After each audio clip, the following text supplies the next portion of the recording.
Welcome viewer, this video tutorial describes how to find RAM serial number, RAM type in Windows 11. 10. Type CMD in Windows search bar, right-click Run as administrator.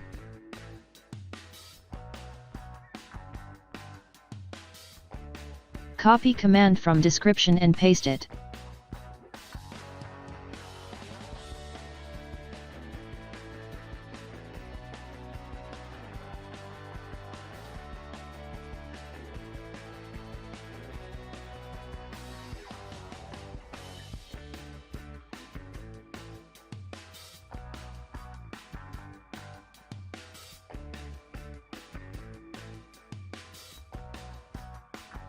I hope this tutorial helps to you.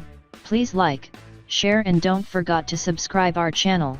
Thank you very much. See you next video.